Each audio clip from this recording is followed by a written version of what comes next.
Buenos días, estimados participantes. El día de hoy vamos a ver lo que es Zoom.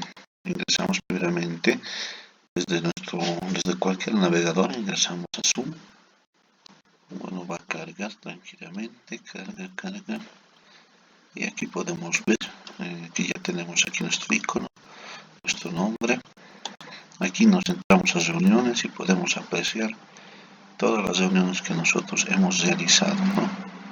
Para iniciarlas, ¿no? Aquí, por ejemplo, tengo dos reuniones, tranquilamente las puedo iniciar, ¿no? Pero el día de hoy vamos a ver cómo programar una reunión, ¿ya? Para que cada uno de ustedes pueda programar sus reuniones personales, ¿no? De cada uno. Entonces vamos a esta opción donde nos dice programar una reunión. Programamos la reunión, aquí le colocamos nuestro nombre, el nombre que nosotros queramos. Mi reunión primera, prueba, lo podemos colocar. Aquí una descripción de la reunión, podemos llenarlo. Aquí la fecha en la cual se va a llevar a cabo, la hora, desde la 1 AM. Aquí tenemos que colocarle 30 minutos a 45 minutos, lo recomendable, porque pasado la 1 hora o 2 horas es cuando ya son planes donde tienes que pagar algún precio de algún monto mensualmente. Nosotros estamos utilizando lo que es el Zoom gratis. Zona horaria, ya está predeterminado lámparas.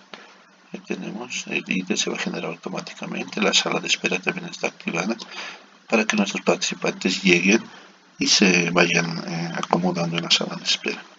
Lo recomendable es activar esta parte donde dice que grabar la reunión. Una vez que termine nuestra reunión, se va a grabar nuestra reunión. Yo recomiendo que lo graben bien, sumamente sencillo. Luego hacemos guardar y ya está creada nuestra clase virtual. Aquí nos envía un enlace de invitación. Este enlace nosotros lo copiamos, está copiado. Y este enlace lo tenemos que copiar al WhatsApp, a nuestro grupo de WhatsApp, a nuestro grupo de Telegram.